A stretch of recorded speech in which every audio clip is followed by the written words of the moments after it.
Most landlords who manage their own properties will tell you that they're saving money. And technically they are. They're not paying a percentage to a letting agent or a property manager. But that doesn't necessarily mean that the management is free. It may simply mean that the landlord is doing the work themselves, but they're not necessarily putting a value on their time. And that point is what I want to explore in this video.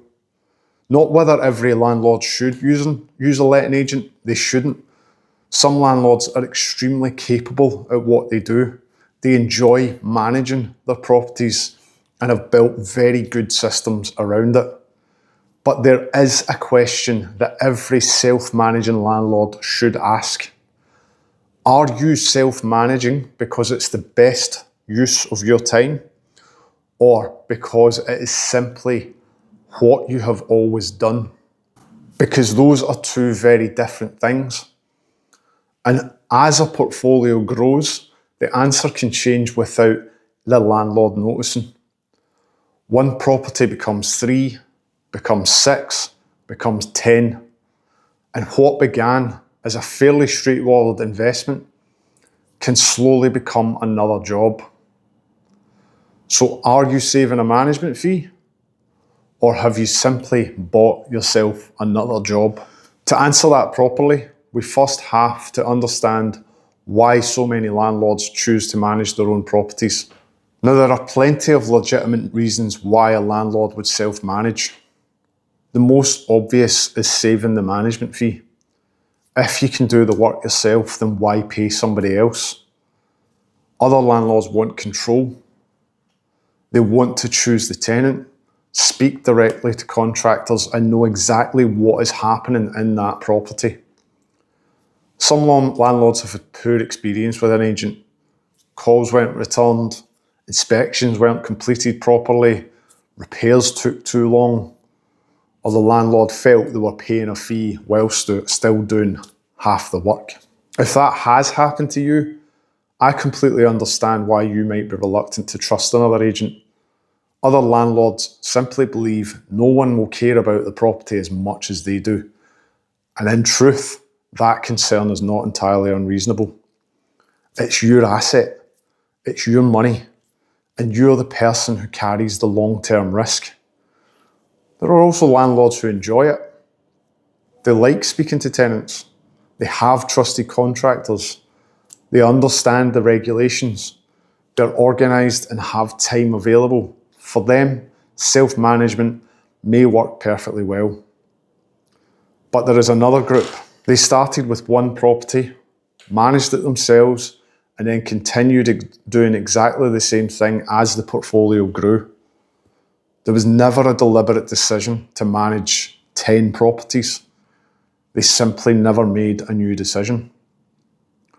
And that's where self-management can shift from an investment strategy into a habit. When you bought your first rental property, managing it yourself may have made perfect sense. You wanted to understand the process. You wanted to protect your margin. You may have had more time than money, but your position 5, 10 years later could be completely different.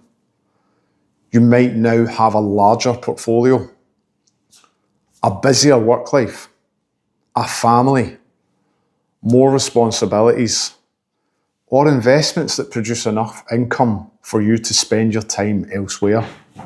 Yet the management arrangement remains unchanged. That happens because we tend to judge the existing decision differently from a new one. Why should I start paying a management fee for something that I already do?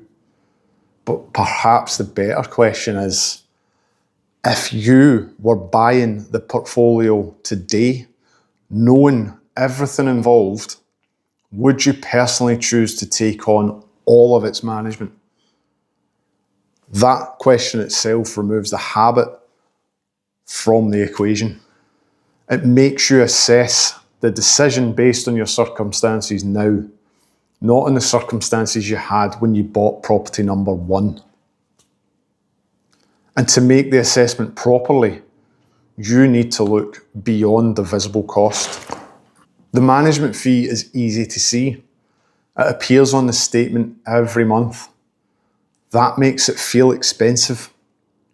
Your own time is much harder to see because nobody's out there sending you an invoice for it month on month. Imagine, purely as an example, that a landlord owns 10 similarly rented properties and pays around 10% management. Very roughly, the fee might resemble the rental income for one of those properties. The immediate reaction is understandable.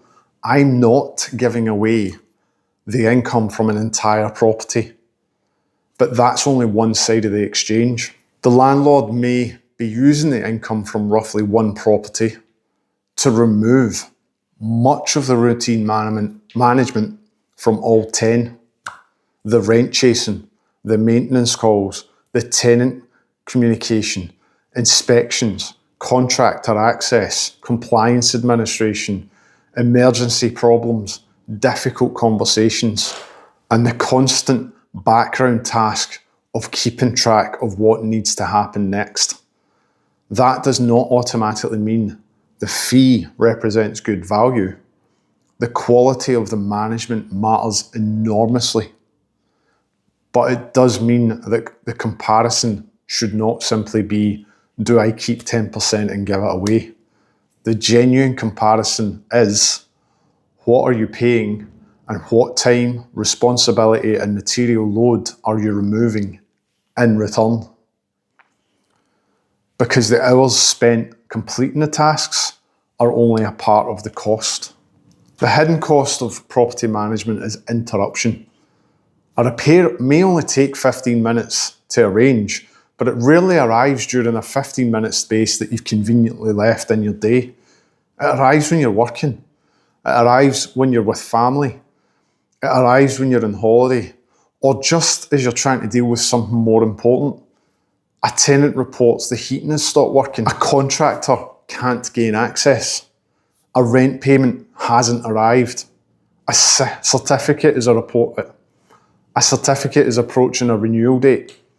One issue on its own may be fairly minor, but across a big portfolio, the interruptions accumulate.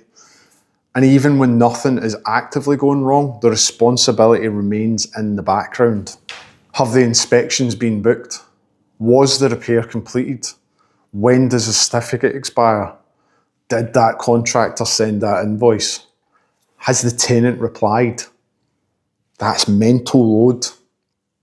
It occupies attention even when you're not physically carrying out a task. And attention is a limited resource.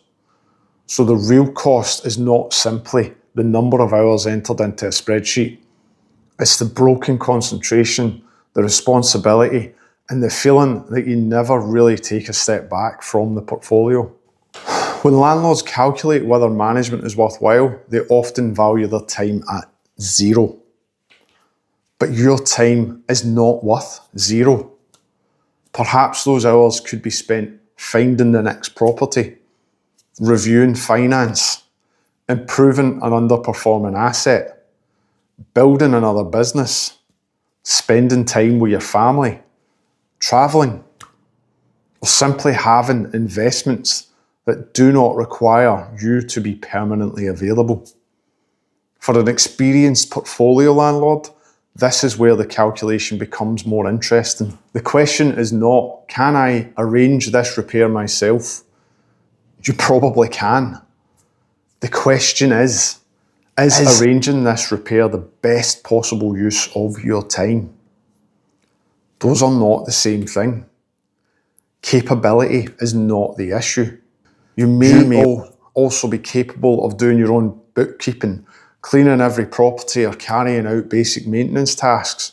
That doesn't mean you should personally do it all. A growing portfolio eventually requires the landlord to decide what role they actually want. Do you want to be the person handling every operational detail? Or do you want to be the person making the decisions on the higher level about the portfolio? There is no universally correct answer, but there should be a conscious answer.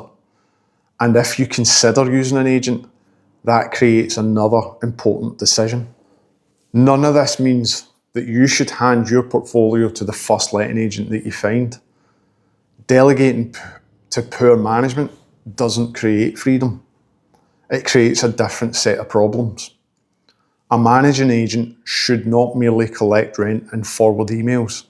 They should create reliable systems around the property, clear communication, documented inspections, proper tenant selection, proactive compliance, maintenance follow-up, accurate records, and sensible escalation when the landlord genuinely needs to make a decision.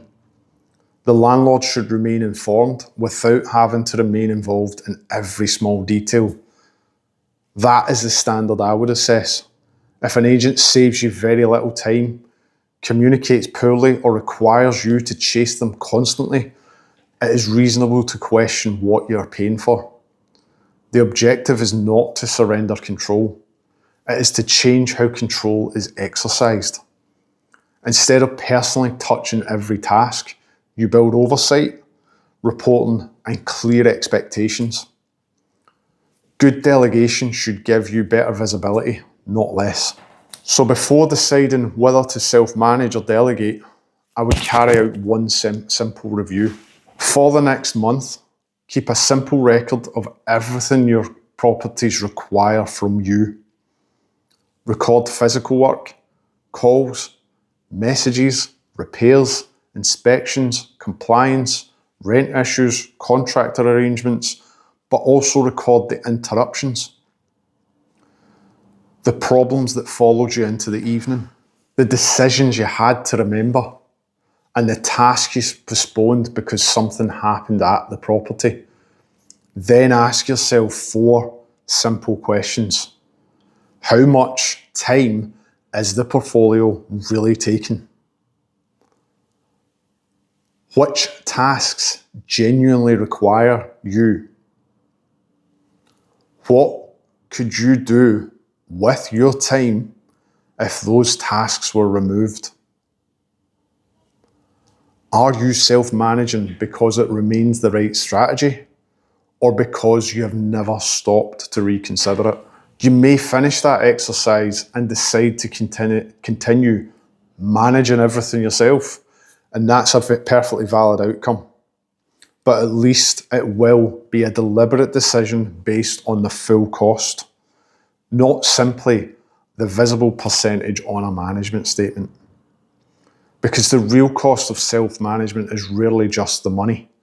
It's time, attention, responsibility, and whatever else you could have been doing instead. That's a calculation worth making. This is the Landlord's Desk, a series of straightforward conversations about owning, managing, and growing your rental portfolio. No hype.